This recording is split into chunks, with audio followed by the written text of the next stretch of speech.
friends, myself Nivedita Mishra and you all are welcome to my YouTube channel Study with Nivedita। आज हम class 10 physics के first chapter electricity का third part पढ़ेंगे। Last part में हमने resistance, resistivity, Ohm's law in सारी चीजों के बारे में पढ़ा था और साथ में कुछ न्यूमेरिकल्स भी सॉल्व किए थे और साथ ही साथ मैंने लास्ट वीडियो लेक्चर में आपको 2 क्वेश्चंस भी होमवर्क दिए थे। आई होप मैंने आप लोगों ने उसे सॉल्व किया होगा और जल्दी से जल्दी मुझे आप उसका आंसर कमेंट बॉक्स में देंगे। तो स्टार्ट करते हैं थर्ड पार्ट। देखिए, अब तक हमने रेजिस्टेंसेस के बारे में पढ़ा, लेकिन रेजिस्टेंस किसी सर्किट में किस तरीके से कनेक्ट होता है ये अब हमें पढ़ना है। तो टॉपिक है हमारा कॉम्बिनेशन ऑफ रेजिस्टर्स। किस तरीके से रेजिस्टर्स किसी एक सर्किट में कंबाइंड होते हैं। मेनली इसके 2 टाइप्स हैं, सीरीज कॉम्बिनेशन और पैरेलल कॉम्बिनेशन। सीरीज कॉम्बिनेशन में क्या होता है, when resistors are connected end to end in a circuit. End to end का मतलब, मान लीजिए ये कोई सर्किट का वायर है, इसमें रेजिस्टेंसेस कैसे कनेक्ट हुई, एक रेजिस्टेंस यहाँ, फिर एक रेजिस्टेंस यहाँ, फिर एक रेजिस्टेंस यहाँ, ये एक लाइन में कनेक्टेड है आपस में। तो यही कहा है, जब एंड टू एंड एक साथ जब रेजिस्टेंसेस कनेक्टेड होंगे, रेजिस्टर्स कनेक्ट होंगे किसी सर्किट में, तो उस कॉम्बिनेशन को हम सीरीज कॉम्बिनेशन कहेंगे। ठीक है, यहाँ सर्किट में आप देख सकते हैं, ये सर्किट है हमारा, करंट इस डायरेक्शन में फ्लो हो रहा है और साथ में resistors 2 end to end joint है सीरीज कॉम्बिनेशन में। अभी कहता क्या है, in this same current flows through all the resistors. जो करंट है वो हर रेजिस्टर के साथ सेम फ्लो होता है, करंट यहाँ चेंज नहीं होता है। इस रेजिस्टर पे अगर करंट आई है तो इस रेजिस्टर पे भी करंट आई ही होगा। इस कॉम्बिनेशन में करंट चेंज नहीं होता है। लेकिन बट द पीडी मैंने यहाँ इसे पोटेंशियल डिफरेंस को डिनोट किया है, but the potential difference is equal to the sum of potential difference at every resistor.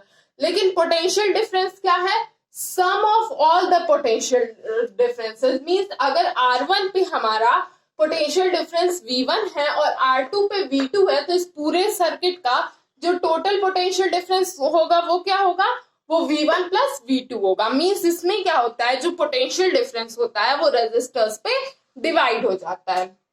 अब हम पढ़ेंगे equivalent resistance in series. Series combination में इक्विवेलेंट रेजिस्टेंस क्या होता है।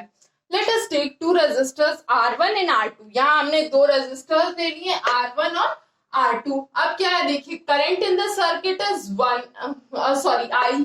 सर्किट में जो करंट है उसे हम I से डिनोट करते हैं एंड पोटेंशियल डिफरेंस V ले लेते हैं। यहाँ हमने सिचुएशन क्या ली कि कोई 2 रेजिस्टर्स सीरीज में कनेक्टेड हैं, R1 और R2, और इनके इस पूरे सर्किट में जो टोटल करंट है वो I है और पूरा टोटल पोटेंशियल डिफरेंस V है।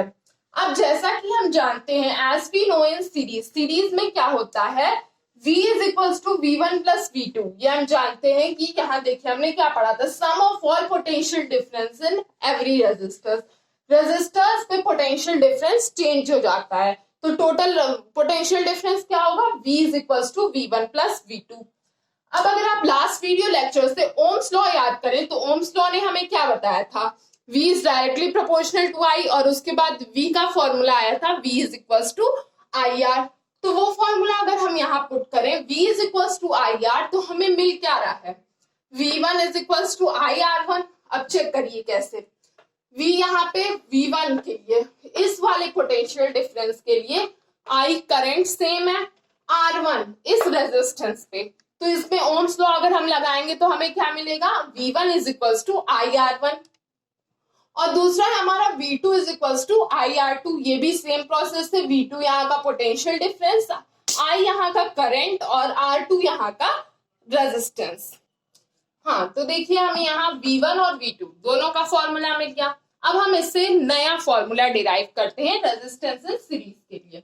तो चलिए इक्वेशन 1, 2 और 3 को कंबाइन करते हैं। कंबाइनिंग इक्वेशन 1, 2 एंड 3, तीनों इक्वेशंस को हम कंबाइन करेंगे तो हमें क्या मिलेगा। देखिए V क्या है, पहले सबसे पहले V is equals to V1 plus V2। अब V की जगह अगर हम IR रखें, V1 की जगह अगर हम IR1 रखें और V2 की जगह अगर हम IR2 रखें, वैल्यूज पुट करके देखते हैं। V की जगह हम IR रखते हैं, V1 की जगह IR2 रखते हैं और प्लस V1 की जगह IR1 रखा हमने और V2 की जगह IR2 रखते हैं। ठीक है, ये नया इक्वेशन मिल गया हमें। अब इक्वेशन में आपको कॉमन क्या लग रहा है? इन दोनों में I कॉमन लग रहा है, तो हम क्या करेंगे, इसमें से I को बाहर निकाल लेंगे। IR is equal to IR1 plus R2। अब अगर हम दोनों इक्वेशंस को चेक करें तो यहां से I कैंसिल हो जाएगा। एक्चुअली कैंसिल आउट नहीं होगा, जब इक्वेशन बैलेंस करेंगे तो दोनों साइड से I खत्म हो जाएगा। सो बैलेंसिंग इक्वेशन को जब हम बैलेंस करेंगे तो हमें क्या मिल रहा है, यहाँ पे I हट जाएगा, यहां से भी I हट गया, यहां से भी I हट गया। इनिशियली हमें मिला क्या, R is equal to R1 plus R2। ठीक है, यही मेन चीज हमें इक्विवेलेंट रेजिस्टेंस में फाइंड करनी थी, जो है R is equal to R1 plus R2। अब कितने भी रेजिस्टेंस कनेक्टेड हो, मान लीजिए हमें पता नहीं है कितने रेजिस्टेंस कनेक्टेड है, तो अगर सीरीज में कनेक्टेड है तो फॉर्मूला हम सिंपली बता सकते हैं R1 प्लस R2 और डॉट डॉट डॉट जितने भी Rn, मान लीजिए लास्ट n नंबर्स तक कनेक्टेड है तो Rn, मतलब कितने भी रेजिस्टेंस अगर सीरीज में कनेक्टेड हो तो हम equivalent resistance, total resistance R को फाइंड कर सकते हैं। ये था हमारा रेजिस्टेंस इन सीरीज। ठीक है, अगर इसमें आपको कोई भी कंफ्यूजन है तो मुझे आप कमेंट सेक्शन में बताएंगे, इससे रिलेटेड क्वेश्चंस भी हम आगे करेंगे। तो अब तक हमने सीरीज कॉम्बिनेशन के बारे में पढ़ा, फॉर्मूला डिराइव कर लिया, फॉर्मूला का यूज करना भी सीख लिया। अब हम इस पे बेस्ड एक न्यूमेरिकल करेंगे। सबसे पहला है हमारा, given that 3 resistors that are 2 ohm, 7 ohm and 9 ohm are connected in series. सबसे पहले ये देख लेते हैं, 3 रेजिस्टर्स हैं, मान लीजिए इस तरीके से कनेक्टेड है, ये सीरीज में कनेक्टेड है, तो कुछ इस तरीके से ये तीनों रेजिस्टर्स कनेक्टेड हैं।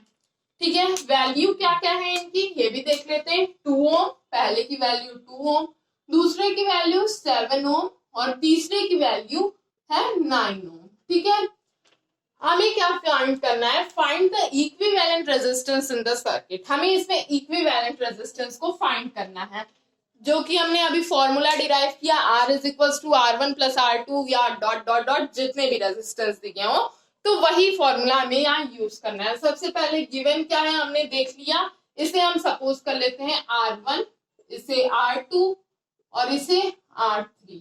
ठीक है, ये हमें तीनों रेजिस्टर्स मिल गए। अब इन्हें कंबाइन करते हैं, फॉर्मूला हम जानते हैं, R is equal to R1 plus R2 plus R3। हम R निकालते हैं, R यहाँ हमारा इक्विवेलेंट रेजिस्टेंस है, तो R is equal to R1 की वैल्यू 2 ohm प्लस R2 की वैल्यू 7 ohm प्लस R3 की वैल्यू है हमारी 9 ohm। एडिशन करेंगे, हमें फाइनली आंसर क्या मिलेगा, 2 प्लस 7 9, 9 प्लस 9 18 ohm हमारा इक्विवेलेंट रेजिस्टेंस आ जाएगा। बहुत सिंपल क्वेश्चन था, सिर्फ फॉर्मूले में वैल्यूज पुट करनी थी और आंसर आ गया। अब नेक्स्ट क्वेश्चन जो है ये क्या है, if 3 resistors 10 ohm, 20 ohm and 40 ohm are connected in series, find equivalent resistance in circuit. अब आप कहोगे ये क्वेश्चन ये हम नहीं सॉल्व करेंगे, बहुत इजी क्वेश्चन है, एकदम हलवा क्वेश्चन है, तो हम सॉल्व भी नहीं कर रहे हैं, इस क्वेश्चन को आप सॉल्व करेंगे और कमेंट बॉक्स में मुझे आंसर करेंगे।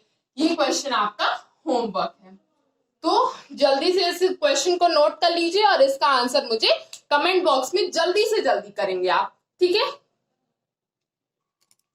हाँ तो फ्रेंड्स, अब तक हमने सीरीज कॉम्बिनेशन के बारे में देखा, उसका इक्विवेलेंट रेजिस्टेंस देखा और उससे रिलेटेड क्वेश्चन सॉल्व किए।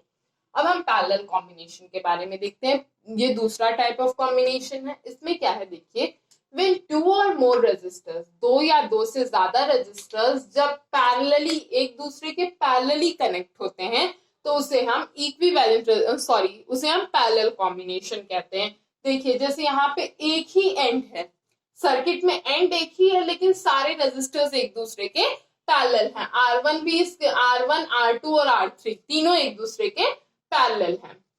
फिर ये क्या कहता है, in this potential potential difference across each resistors is same. हर रेजिस्टेंस पे पोटेंशियल डिफरेंस V सेम रहेगा, but the current is equal to the sum of separate current through each resistor. लेकिन हर रेजिस्टर के थ्रू करंट सेम नहीं होगा, current हर resistor पे अलग अलग होगा और टोटल सर्किट का पूरा करंट I इन तीनों के सम के इक्वल होगा।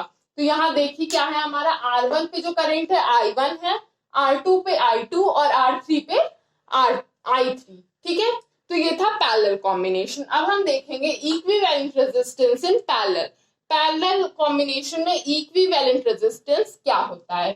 सो let three resistors R1, R2 and R3, तीन रेजिस्टर्स हमने ले लिए R1, R2 और R3, कनेक्टेड इन पैरेलल, तीनों आपस में पैरेलली कनेक्टेड है। Total current is circuit is I, total current हमारा I है और पोटेंशियल डिफरेंस V है। ठीक है, तो जैसा कि हम जानते हैं I क्या है, I करंट किसके इक्वल है? I is equals to I1 plus I2 plus I3, इन तीनों के इक्वल है। इसे हम इक्वेशन 1 बना लेते हैं। फिर ओम्स लॉ के अकॉर्डिंग हमने जो फॉर्मूला पढ़ा था I is equals to V by R, I का फॉर्मूला हम जानते हैं V बाई R। अब देखिए I1 इज, अब इस फॉर्मूले के अकॉर्डिंग अगर हम एक एक करंट का फॉर्मूला और एक एक रेजिस्टेंस के अकॉर्डिंग देखें तो हमें क्या मिलेगा? I1 is equals to V by R1, I2 is equals to V by R2 और I3 is equals to V by R3। तो ओम्स लॉ के अकॉर्डिंग हमने इन सबका फॉर्मूला डिराइव किया। हाँ, तो जैसा कि हमने यहाँ देखा I is equals to V by, अब हम इसमें इक्विवेलेंट रेजिस्टेंस जैसे हमने सीरीज में फाइंड किया था, हम पैरेलल के लिए भी फाइंड कर लेते हैं। तो सबसे पहले I क्या मिला है हमें? I is equals to V by R। ठीक है, I1 हमें मिला है V बाई R1, I2 है हमारा V बाई R2 और I3 है हमारा V बाई R3। ठीक है, ये R2 है। अब इस फॉर्मूले में अगर हम इन सब की वैल्यू, I की वैल्यू, I1 की वैल्यू, I2 की वैल्यू और I3 की वैल्यू पुट करें तब देखते हैं हमें क्या मिलता है। I की वैल्यू V बाई R हमने रख दी इज इक्वल्स टू I1 की वैल्यू V बाई R1, फिर I2 की value V by R2, I3 की वैल्यू V बाई R3। एक नया इक्वेशन मिल गया हमें। अब इस पूरे इक्वेशन में हमें कॉमन क्या लग रहा है? V कॉमन लग रहा है, V को हम बाहर निकाल लेते हैं। तो V फिर ब्रैकेट में 1 बाई R, याद रखिए R नीचे है हमारा डिनोमिनेटर में, इसीलिए ये 1 बाई R हो जाएगा इज इक्वल्स टू, फिर यहाँ V को टोटली कॉमन लेके इस पूरे इक्वेशन में 1 by R1 plus 1 by R2 plus 1 by R3, ये इक्वेशन हमें मिल गया। अब दोनों साइड में इक्वेशन को अगर हम बैलेंस करेंगे तो हमें क्या मिलेगा? दोनों साइड से V कैंसिल हो जाएगा, तो हमें इनिशियली जो इक्वेशन मिलेगा फाइनली वो क्या मिलेगा?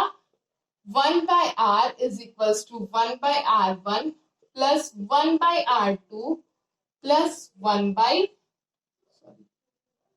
बाय R3, ये टोटल फाइनल इक्वेशन हमें मिल जाएगा। और यही फाइनल इक्वेशन है equivalent resistance in parallel combination का।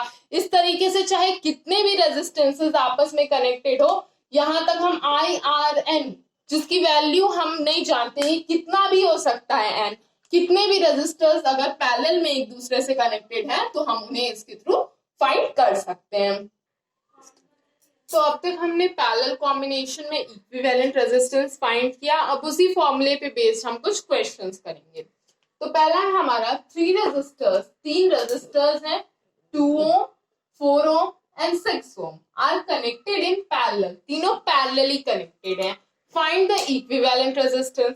इक्विवेलेंट रेजिस्टेंस का फॉर्मूला आपको याद होगा 1 by R is equals to 1 by R1 plus 1 by R2 plus 1 by R3, तीन रेजिस्टर्स हैं हमारे पास। अब इससे हम फॉर्मूले में वैल्यूज पुट करके देख लेते हैं। R1 है हमारा 2 ohm, R2 4 ohm और R3 6 ohm। वैल्यूज पुट करते हैं। 1 by R is equals to 1 by 2 ohm plus 1 by 4 ohm plus 1 by 6 ohm। ठीक है, एलसीएम ले लेंगे, एलसीएम देख लेते हैं हमारा क्या आएगा। तो एलसीएम आएगा हमारा 2 4 6 3 2